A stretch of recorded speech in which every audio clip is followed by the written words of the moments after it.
नमस्कार दोस्तों, स्वागत है आपका मैथ्स के गुरुजी यूट्यूब चैनल में। दोस्तों, कक्षा 6 गणित अपनी संख्याओं की जानकारी की प्रश्नावली 3.5 हिंदी माध्यम में हम आपको यहाँ पे बता रहे हैं।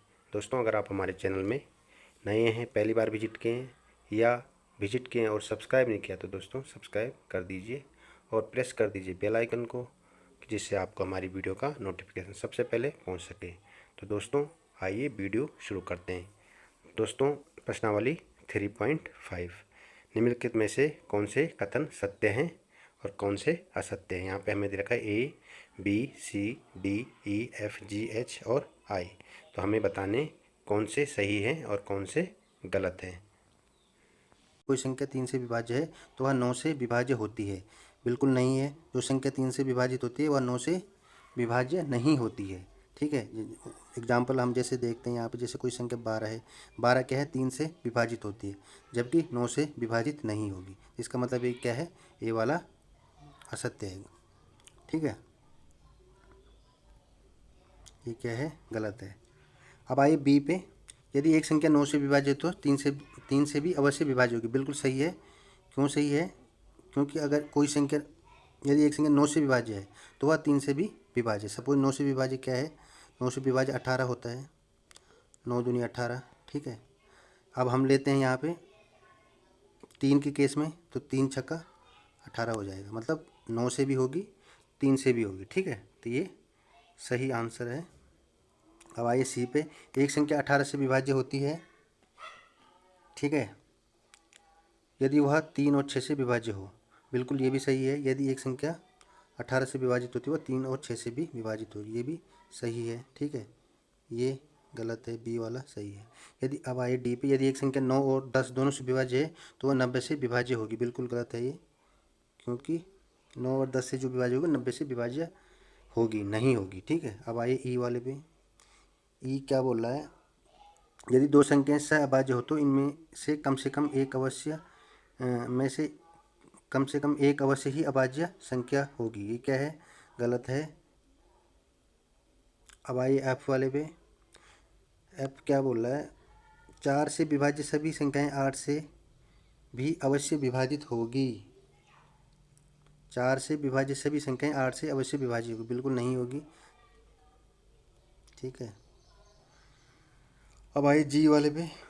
8 से विभाज्य सभी संख्याएं 4 से विभाज्य होनी चाहिए। बिल्कुल होनी चाहिए जी। 8 से विभाज्य संख्याएं 4 से विभाज्य होनी चाहिए। ये क्या है, सही है, ये गलत है। ठीक है। अब आइए एच वाले। यदि कोई संख्या दो संख्याओं को अलग अलग पूरा पूरा विभाजित करती है तो वह उनके योग को भी पूरा पूरा विभाजित करती है। बिल्कुल सत्य है। ये क्या हो गया, एच सही है। और अब है लास्ट वाला। यदि कोई संख्या दो संख्याओं के योग को पूरी तरह विभाजित करती है तो वह उन दोनों संख्याओं को अलग अलग विभाजित करेगी। बिल्कुल असत्य है, गलत है। ठीक है। तो ये आपका प्रश्न नंबर 1 हो गया। हमने यहाँ पे उत्तर में भी लिख दिया है, यहाँ पे बी सी डी जी और एच क्या है, सत्य है। ठीक है। अब आइए प्रश्न नंबर 2 पे। प्रश्न नंबर 2 बोल रहा है, यहाँ यहाँ 60 के लिए दो भिन्न भिन्न गुणनखंड वृक्ष दिए हैं। ठीक है, ये गुणनखंड वृक्ष दिए हैं, इनमें अज्ञात संख्याएं लिखिए। अब यहाँ पे ये हमने 2 बार कर दिया था, ये नहीं है। यहाँ पे ए वाला है, यहाँ पे 60 दे रखा है। ठीक है, ये 60 है। तो ये वाला जहाँ पे प्रश्नवाचक है, ये और ये हमें बताने। ठीक है। और बी वाला है, यहाँ पे बी वाली जो ट्री बना रखा है, यहाँ पे 60, यहाँ 6, यहाँ 2, 10, ये 5, यहाँ पे जो क्वेश्चन मार्क वाली जगह है ये हमें बतानी है। ठीक है। तो उत्तर पे आइए। सबसे पहले ए क्या है, यहाँ पे कहाँ पे हमें बताना था, यहाँ पे, यहाँ पे, यहाँ पे और यहाँ पे। ठीक है। अब यहाँ पे प्रश्न में यहाँ पे हमें संख्या भरनी थी। यहाँ पे देखिए 60 की जो गुणनखंड वृक्ष है, अब यहाँ पे 60 से करा हुआ है। ठीक है। तो एक तरफ तो यहाँ पे 30 दे रखा, तो दूसरी तरफ एक वृक्ष दे रखा, तो कितना होगा, यहाँ पे 2 करेंगे क्योंकि 30 दूनी, ये दोनों का गुणा क्या हो जाएगा, 60 हो जाएगा। ये वाला 30 और ये वाला 2, यहाँ पे 2 रखेंगे तो ये 30 दूनी 60 हो जाएगा। ठीक है। अब यहाँ पे आइए 30 वाले पे। यहाँ पे 10 पहले दे रखा, हमने यहाँ पे 3 रख दिया, क्योंकि 10 और 3 को हम गुणा करेंगे तभी जाके ये 30 होगा। इसी तरह से यहाँ पे 10 दे रखा था, यहाँ कुछ नहीं दे रखा था, तो हमने 10 के गुणनखंड करने के लिए यहाँ पे 5 कर दिया, यहाँ पे 2 कर दिया, तो ये 5 और 2 क्या हो गया, 10 हो गया। इसी तरह से बी वाले में देखिए यहाँ पे 60 दे रखा है, 6 दे रखा था, 2 दे रखा था। ये हमने यहाँ पे 3 इसलिए लिखा कि 2 गुणा 3, यहाँ पे ये गुणा हो जाता है, ये गुणा हो जाता है, तो ये 2 गुणा 3 क्या हो जाता है, ये 6 हो गया। ठीक है। इसी तरह से यहाँ पे 10 दे रखा था, 5 दे रखा था, यहाँ पे क्वेश्चन मार्क दे रखा था क्योंकि यहाँ पे 10 है, तो 5 गुणा 2 कितना हो गया, 10। ये तो ये गुणनखंड ट्री इस तरह से इसको करना है। ठीक है। 3 2 इसका ये होना चाहिए, 3 दूनी 6, 5 2 10 का ये वाला होना चाहिए, इस वाले का ये वाला होना चाहिए। ठीक है। और 60 इन दोनों की गुणा, जैसे 6 और 10 है, इन दोनों की गुणा क्या होना चाहिए, ये वाला होना चाहिए। इसी तरह 5 और इसी तरह से 5 और 2 के गुणा ये 10 होना चाहिए।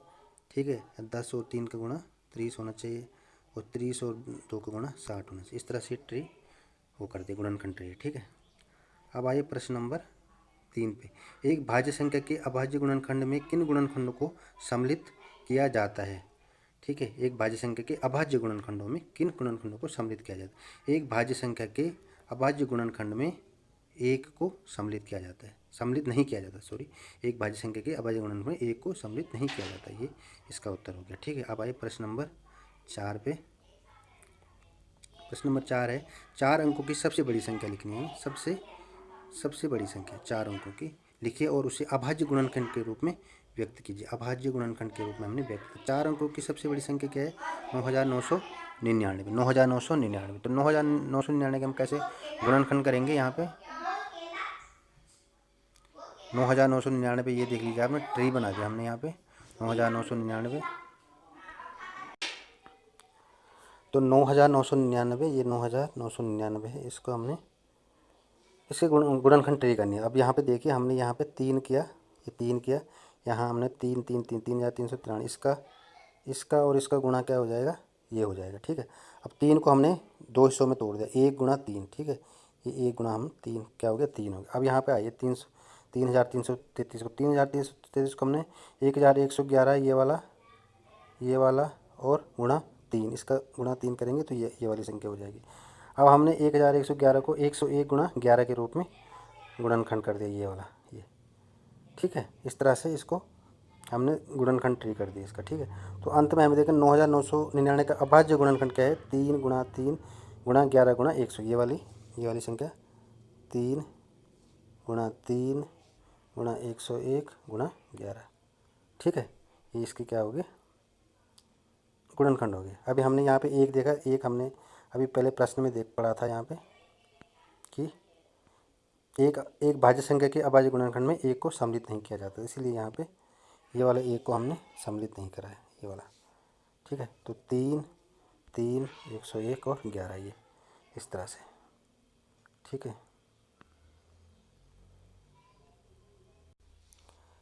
अब आइए प्रश्न नंबर 5। 5 अंकों की सबसे छोटी संख्या, 5 अंकों की सबसे छोटी संख्या लिखिए और उसे अभाज्य गुणनखंड के रूप में व्यक्त कीजिए। अभी जैसे हमने 4 अंकों की लिखी थी, अभी 5 अंकों की। इस समय 5 अंकों की सबसे छोटी संख्या क्या होती है, 10,000। ठीक है। ये 5 अंकों की सबसे छोटी संख्या होगी। अब हमने इसके क्या करने, गुणनखंड ट्री की तरह से गुणनखंड करने। अब यहाँ पे देखिए 10,000 को हमने 5,000 गुणा 2 की, सबसे पहले 5,000 गुणा 2 के रूप में तोड़ा, फिर 5,000 को हमने 2500 और 2 के रूप में तोड़ा, 2500, फिर 2500 को हमने 100 और 25 के रूप में तोड़ा। ठीक है। और इस तरह से इसको थोड़ा बड़ा करके बताता हूँ आपको।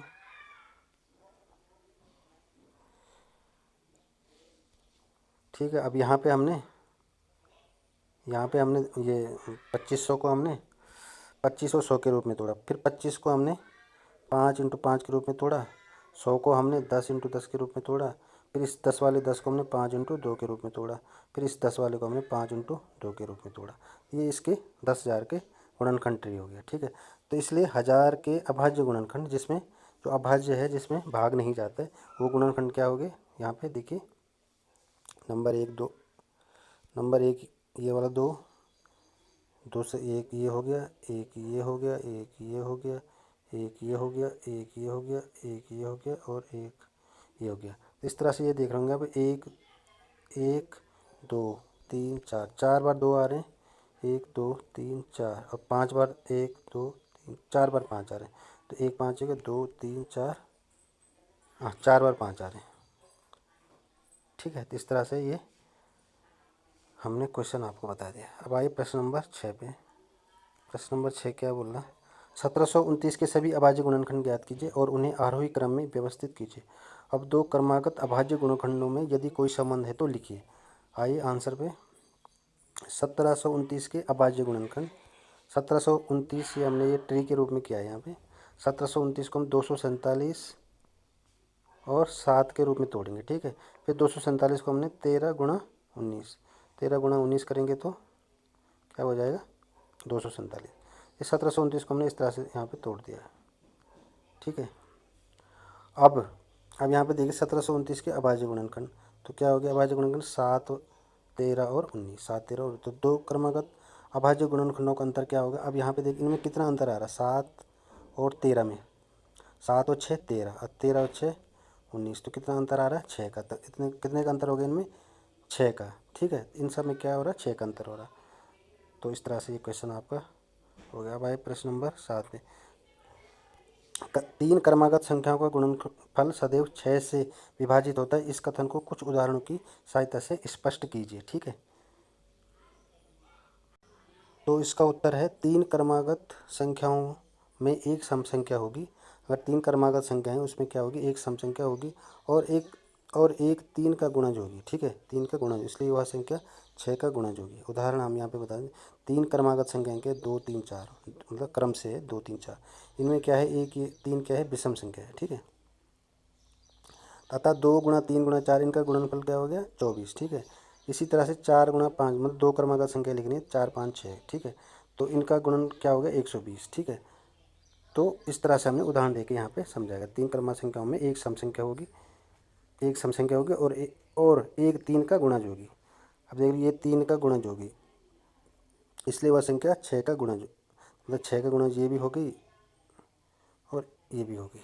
ठीक है, 24 भी 6 का होगी और 120 भी 6 की गुणज होगी। इस तरह से दो क्रमागत संख्याएं। ठीक है, अब आइए प्रश्न नंबर 8 पे। दो क्रमागत विषम संख्याओं का योग 4 से विभाजित होता है, कुछ उदाहरण देकर इस कथन का सत्यापन कीजिए। ठीक है, दो क्रमागत विषम संख्याएं। अब क्रमागत विषम संख्याएं क्या है? जैसे 3 और 5 विषम संख्याएं, 3 भी विषम है 5 भी विषम है, तो इनका योग क्या हो रहा है? 8, जो कि संख्या 4 से विभाजित है, 4 से विभाजित होती है 8। अब फिर दो और एक क्रमागत विषम संख्या क्या है? 5 और 7, तो इसका योग क्या होता है? 12, जो कि 4 से विभाजित होती है। इसी तरह से दो क्रमागत विषम संख्याएं 7 और 9, इनका योग होता है 16 और 9 और 11 का होता है 20, तो जो कि संख्या 4, ये सभी संख्याएं क्या हो रही? 4 से विभाजित हो रही है। ठीक है, तो हमने यहाँ पे उदाहरण देके समझा दिया है। दो क्रमागत विषम संख्याओं का योग 4 से विभाजित होता है, ये सब 4 से विभाजित हो रही है। ठीक है, अब आए प्रश्न नंबर 9 पे। निम्न में किन व्यंजकों के अभाज्य गुणनखंड किए गए हैं? ए 24, बी 56, सी 70 और डी है। व्यंजकों बी और सी में अभाज्य गुणनखंड किए गए। अब बी और सी में देखिए अभाज्य गुणनखंड, ये अभाज्य गुणनखंड क्यों है? 7 2 2, ये 56 के अभाज्य गुणनखंड हो गए। ठीक है, इसी तरह से सी वाला 2 5 7, ये भी अभाज्य गुणनखंड है, जबकि ये भाज्य गुणनखंड है। ये देखिए इसमें 2 है 3 है 4 है, 4 अभाज्य गुणनखंड नहीं है, इसमें 9 अभाज्य गुणनखंड नहीं है, इसलिए बी और सी क्या है? ये बी और सी क्या है? अभाज्य गुणनखंड है। ठीक है, अब आइए प्रश्न नंबर 10 पे। बिना भाग के ज्ञात कीजिए कि क्या 25,110 संख्या 45 से विभाज्य है। संकेत दे रखा है, संकेत 5 और 9 से अभाज्य संख्याएं हैं, दी हुई संख्या की 5 और 9 से विभाज्यता की जांच कीजिए। ठीक है, अब आइए इसके उत्तर में। अब आइए उत्तर पे। तो 45 के गुणनखंड, 45 के गुणनखंड क्या है? 5 गुणा 9, 5 गुणा 9, तो इसलिए 25,110 संख्या 5 से विभाज्य है, क्योंकि इसके इकाई के स्थान पर क्या है? 0 है। 25,110 संख्या 5 से विभाजित, 5 से विभाजित का नियम क्या होता है कि अगर इकाई के अंक पर 0 है तो उसे विभाजित होगी। ठीक है, इसी तरह 25,110 संख्या 9 से विभाज्य है, क्योंकि इसके अंकों का योग क्या है 9 से इन अंकों का योग क्या है 0 1 1 2 5 7 2 9। इनका योग क्या है 9 है, क्योंकि इसके अंकों का योग 9 से, तो इसलिए ये क्या है 5 से भी विभाज्य है, 9 से भी विभाज्य। अतः ये संख्या 5 × 9 = 45 से अवश्य विभाजित होगी। ठीक है, क्योंकि 25/110 क्या है 5 से भी विभाज्य है, क्योंकि इसका इकाई का अंक क्या है 0 है। अगर 0 होगा तो 5 से विभाजित होगा, 5 की विभाज्यता का नियम।